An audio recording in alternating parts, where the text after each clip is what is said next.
Berdasarkan kerusakannya, bahan pangan itu terdiri dari tiga golongan.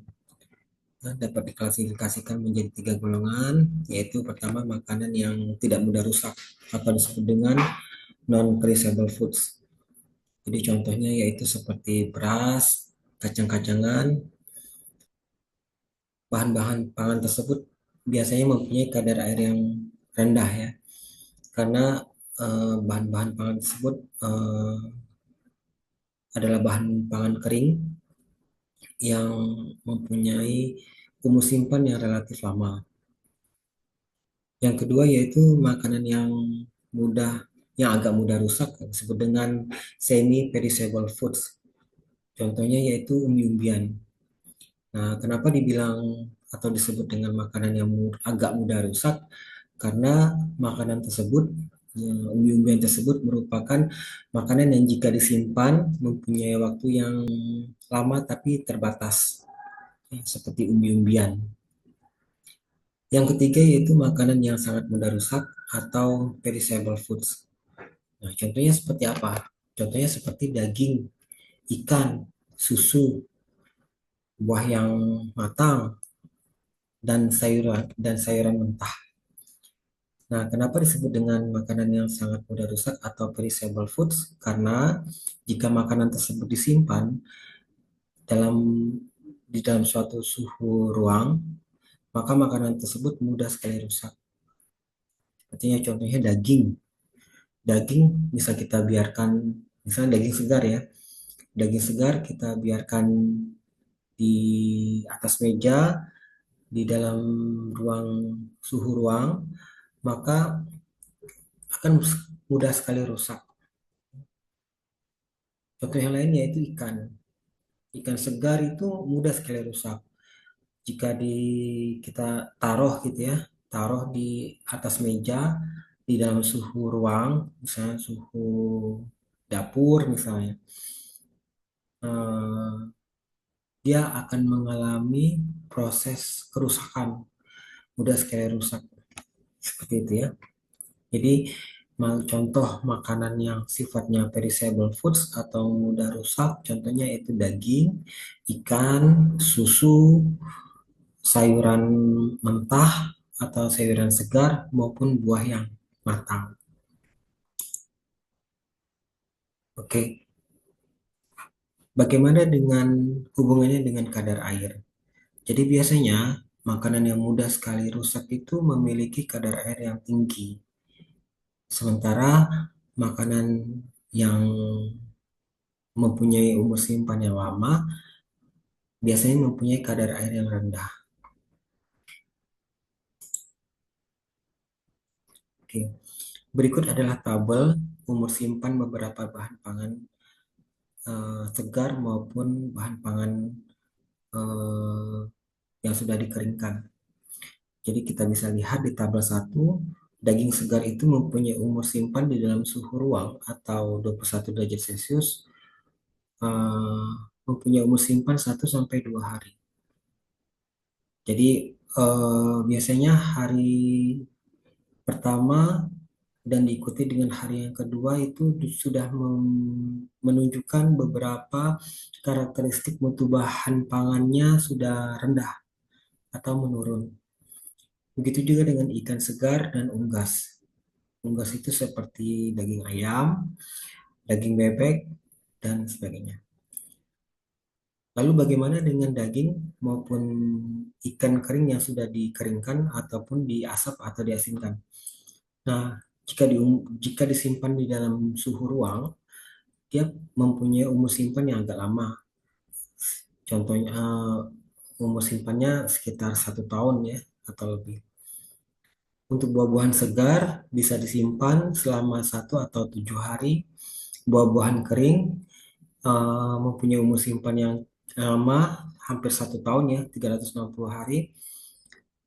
Sedangkan untuk sayur-sayuran daun itu umur simpannya 1 sampai 2 hari. Untuk umbi-umbian mempunyai umur simpan 7 sampai 20 hari dan biji-bijian kering mempunyai umur simpan hampir 1 tahun atau lebih. Oke, ada beberapa eh, penyebab kenapa bahan pangan itu mudah rusak. Jadi ditinjau dari penyebabnya, kerusakan bahan pangan itu disebabkan oleh kerusakan mikrobiologi, mekanis, fisik, serta biologi dan kimia.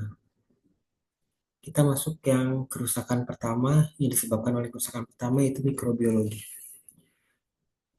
Kerusakan mikrobiologi itu biasanya disebabkan oleh makhluk hidup yang mempunyai ukuran yang sangat kecil. Contohnya yaitu mikroba, eh, jenisnya jenisnya mikroba. Namanya contohnya itu kapang, bakteri maupun ragi. Nah, bagaimana mekanisme dia merusak bahan pangan tersebut? Mekanisme kerusakan bahan pangan tersebut biasanya menghidrolisis atau memecah sel-sel jaringan makromolekul yang ada di bahan penyusun bahan pangan tersebut menjadi sel-sel ataupun eh, mikro-mikro molekul yang menjadi sederhana atau lebih kecil. Contohnya misal karbohidrat. Karbohidrat itu merupakan makronutrien, tetapi jika terhidrolisis oleh mikroba, dia akan terpecah menjadi senyawa-senyawa yang sederhana. Contohnya yaitu menjadi asam-asam dengan jumlah karbon yang rendah. Oke, berikut adalah contoh ataupun gambar kerusakan yang disebabkan oleh kerusakan mikrobiologi. Kita lihat dari gambar, dilihat penampakannya, roti itu sudah berjamur, ditandai oleh warnanya sudah tidak normal, ada eh, serat-serat gitu ya, benang-benang halus yang disebabkan oleh adanya mikroba. Lalu lanjut yaitu kerusakan makanan kaleng yang disebabkan oleh mikroba. Jadi semakin lama produk makanan yang dikalengkan itu akan menggelembung, lalu nanti akan ada tanda-tandanya. Sekitar dinding makanan kaleng itu ada kayak jamuran seperti itu ya. Oke, selanjutnya protein. Protein itu oleh mikrobiologi atau mikroba akan dipecah menjadi senyawa-senyawa yang lebih sederhana yaitu senyawa amida dan gugus peptida. Selanjutnya yaitu lemak. Kalau lemak itu akan dipecah menjadi gliserol dan asam-asam lemak. Oke. Kerusakan mikrobiologi juga berbahaya bagi kesehatan karena mengandung racun dan kerusakannya begitu sangat cepat sehingga merusak komponen atau bahan-bahan pangan yang lain dan itu saling berkaitan. Contohnya misalnya kerusakan susu disebabkan oleh mikrobiologi karena adanya bakteri tuberkulosis yang dapat membahayakan kesehatan bagi yang mengkonsumsinya. Oke. Kerusakan biologi juga mikrobiologi juga dapat terjadi pada bahan pangan mentah maupun bahan pangan segar. Oke, selanjutnya kita masuk ke kerusakan mekanis. Kalau tadi kita sudah berbicara tentang kerusakan mikrobiologi, sekarang kita membahas tentang kerusakan mekanis. Biasanya kerusakan mekanis ini disebabkan oleh adanya benturan-benturan maupun berhubungan dengan alat-alat eh, yang bersentuhan langsung kepada bahan pangan tersebut. Misalnya kerusakan mekanis disebutkan dengan alat, misalnya galah atau alat bambu untuk memanen buah yang matang di pohon misalnya. Nah, itu jika ada benturan antara galah bambu dengan buah matang tadi, maka dia juga akan rusak ya, rusak benturan-benturan mekanis sehingga nanti buahnya akan terkelupas kulitnya dan itu lama-lama akan rusak. Contoh yang lain misalnya kerusakan mekanis sebabkan oleh kerusakan mekanis yaitu umbi-umbian. Umbi-umbian itu pada saat eh, petani memanen umbi-umbian itu alat eh, apa alat panennya misalnya parang ataupun cangkul gitu ya pada saat memanen atau menggali menggali tanah untuk mendapatkan ubi ya atau umbi itu akan mengenai ubi ubi umbi-umbian tersebut. Kalau sudah mengenai bahwa akan nanti rusak, kulitnya akan tersobek dan lama-lama nanti menghitam dan rusak.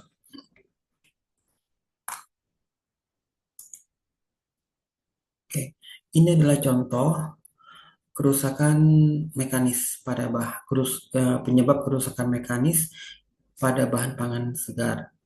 Ini ada contoh telur, telur misalnya udah retak ya. Kenapa retak? Oh, karena berbenturan dengan apa alat-alat logam ataupun tempat tempat wadah wadah telur itu sendiri. Lanjutnya buah, buah itu memar. Jadi buah matang jatuh ke tanah dan itu menyebabkan memar sehingga rusak. Selanjutnya yaitu kerusakan fisik dan kimia. Jadi kerusakan fisik dan kimia itu biasanya terjadi karena kerusakan yang disebabkan oleh fisik. Misalnya terjadinya gas hardening ataupun chilling injuries ataupun freezing injuries. Jadi contohnya seperti ini. Misalnya ikan, ikan segar kita simpan di freezer. Kita simpan di freezer untuk 1 atau 2 hari. Di freezer, ikannya akan membeku. Nah, ketika kita mau menggunakan ikan tersebut, pasti kita keluarin kan ikannya ya dari freezer. Setelah kita keluarkan, lalu kita udah sabar nih untuk mau segera untuk mengolahnya. Lalu kita pakai pisau atau kita pakai pisau untuk apa? Untuk supaya untuk ikan itu tidak beku. Nah, lama-lama ikan itu nanti akan balik ke struktur awal atau teksturnya menjadi awal, menjadi lunak, tapi karena ada benturan, karena ada karena ada eh, kerusakan tadi, karena disebabkan oleh eh, apa pisau, jadi ikan itu tidak lagi mulus ya, teksturnya tidak mulus lagi. Jadi udah tersobek atau apa sehingga ikan itu juga udah dikategorikan menjadi rusak gitu ya. Selanjutnya eh, disebabkan oleh kerusakan fisik seperti penggorengan yang terlalu lama sehingga suatu produk itu menjadi gosong ya, menjadi gosong dan eh, terjadi pencoklatan. Nah, itu salah satu contoh kerusakan bahan pangan itu sudah menandakan rusak yang disebabkan oleh perlakuan fisik karena pemanasan yang lama dan menggunakan suhu yang sangat tinggi. Ini adalah contoh kerusakan fisik dan kimia. Jadi di sini ada gambar ayam bakar nih. Nah, ayamnya dibakar, lalu ataupun dipanggang sehingga menimbulkan ada arang atau arang di bagian ayam tersebut. Ya. Nah, adanya tanda gosong seperti ini sebenarnya sudah menandakan bahwa bahan pangan itu sudah rusak, ya, rusak karena perlakuan fisik. Selanjutnya yaitu pisang. Ketika pisang matang, kita simpan di dalam kulkas, dia akan mengalami pencoklatan. akan mengalami pencoklatan. Ini disebut dengan chilling injuries, ya, kerusakan buah pisang yang disebabkan oleh suhu yang dingin. Oke, selanjutnya, contoh selanjutnya yang disebabkan oleh kerusakan fisik dan kimia, yaitu tepung. Tepung yang mengalami penggumpalan, ya, atau disebut dengan cast hardening. Nah, kenapa tepung itu bisa menggumpal? Ya, terjadi karena adanya penyerapan udara. Jadi penyerapan udara di sekitar kita, udara itu sebenarnya dalam bentuk uap air ya. Ketika dia bersentuhan langsung dengan tepung, maka akan menggumpal ataupun mengeras. Lama-lama tepung itu membatu dan itu tidak bisa lagi digunakan untuk mengolah makanan lebih lanjut tepung tersebut. Kita lanjut ke kerusakan biologi. Kerusakan biologi itu biasanya disebabkan oleh kerusakan oleh binatang pengerat maupun reaksi-reaksi fisiologi yang terjadi pada bahan pangan tersebut. Ya, karena ada binatang pengerat, tikus, dimakan tikus ataupun dimakan serangga sehingga menyebabkan bahan pangan itu rusak dan lama-lama tidak bisa dikonsumsi. Lanjut kita ke kerusakan fisiologi itu contohnya enzim-enzim. Jadi suatu bahan pangan itu mengandung enzim-enzim yang secara alami memang ada di bahan pangan. Nah, karena ada enzim-enzim tersebut, jadi terjadinya proses autolisis atau pembusukan, pembusukan pada bahan pangan. Contohnya misalnya buah. Buah itu buah yang sudah matang, tapi karena ada enzim-enzim eh, pada buah, sehingga menyebabkan buah tersebut yang awalnya matang optimum, lama-lama akan menjadi busuk karena ada proses penguraian pada enzim-enzim pada bahan pangan tersebut, sehingga tidak bisa dikonsumsi lagi. Oke, ini ada contoh-contoh kerusakan biologi atau fisiologi yang terjadi pada bahan pangan. Contohnya misal ikan. Ikan eh, yang sudah kurang segar ya, ada lalat lagi ditambah dengan ada serangga, itu mudah menyebabkan kerusakan. Lanjut ke pisang. Pisang ini sebab kerusakan fisiologi ya, adanya enzim-enzim pada bahan pangan seperti buah pisang itu memecah atau terjadinya otolisis pada bahan pangan sehingga terjadi penguraian eh, pada bahan pangan dan menyebabkan pembusukan, tidak lagi matang optimum. Oke, selanjutnya tanda-tanda kerusakan pangan.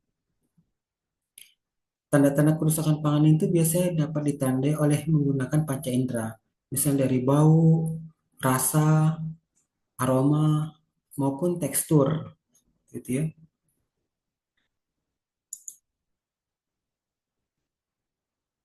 Tekstur, contoh dari tekstur itu misalnya memar pada buah-buahan. Jika sudah memar ataupun eh, tekstur buah itu menjadi lembut atau ada bagian yang tidak konsisten teksturnya lembut banget, nah itu sebenarnya udah menandakan bahwa buah itu sudah rusak. Ada juga terjadinya reaksi browning atau pencoklatan. Reaksi pencoklatan ini adalah suatu reaksi yang tidak diinginkan karena terjadinya proses browning, misalnya karena pemanasan seperti itu ya. Ikan bakar, ikan bakar atau ayam. Ayam yang dibakar ataupun dipanggang terlalu lama dia akan menghasilkan warna kecoklatan dan lama-lama nanti menjadi gosong ataupun menimbulkan arang. Itu disebut dengan reaksi browning atau pencoklatan dan itu salah satu tanda bahan pangan itu sudah rusak.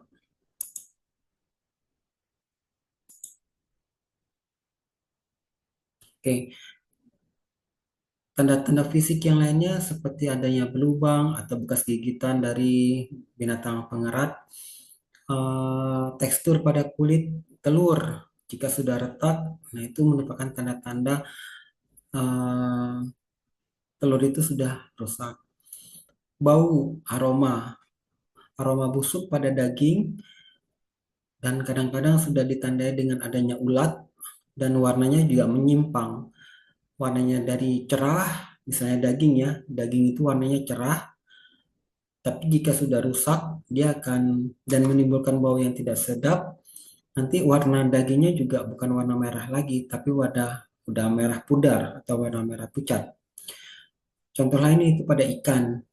Kita bisa lihat kalau misal ikan itu dan apa kualitasnya sudah menurun, insang pada ikan juga sudah tidak merah lagi, tapi sudah warnanya pucat, lalu matanya sudah tenggelam, dan tekstur dagingnya juga ketika kita tekan itu tidak balik lagi ke ke tekstur semula. Jadi misal daging ikan kita tekan, kalau sudah tenggelam dan tidak balik lagi atau tidak elastis lagi, nah itu salah satu tanda ikan itu sudah mengalami kerusakan.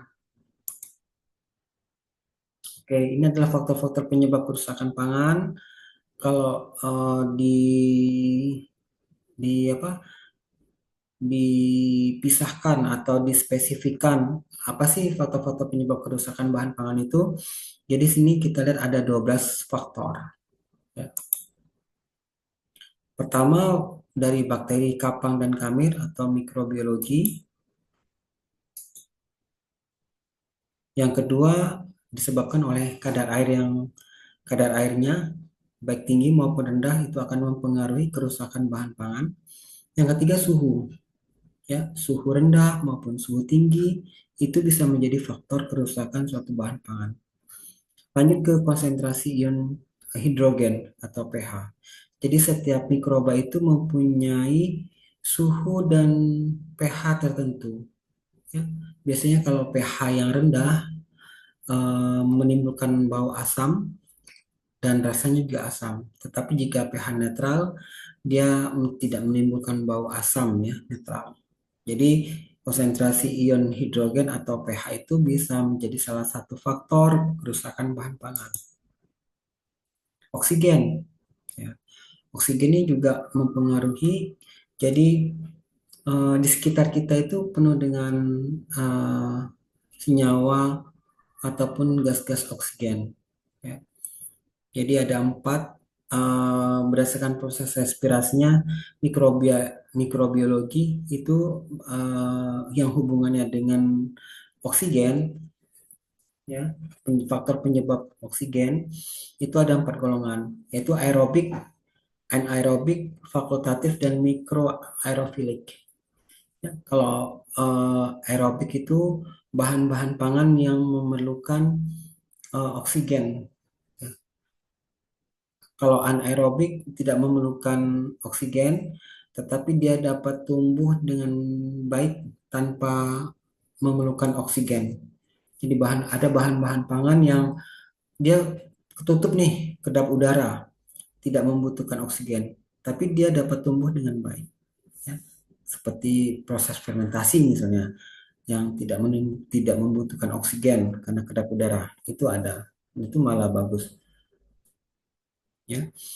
Fakultatif dapat tumbuh baik dengan atau tanpa oksigen dan selanjutnya itu oksigen mikrobia mikroaerofilik yang membutuhkan jumlah molekul oksigen walaupun sangat sedikit.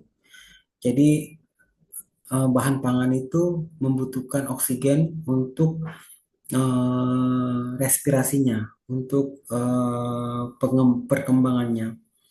Jadi ada jika jika bahan pangan tersebut termasuk dalam aerobik, maka bahan pangan itu dia membutuhkan oksigen. Nah, kalau misalnya dia tidak diberikan oksigen yang bagus ataupun bahan pangannya ditutup kedap udara, dia nanti akan rusak. Ya, seperti itu. Contohnya seperti itu. Baik, demikian materi yang dapat saya sampaikan. Saya akhiri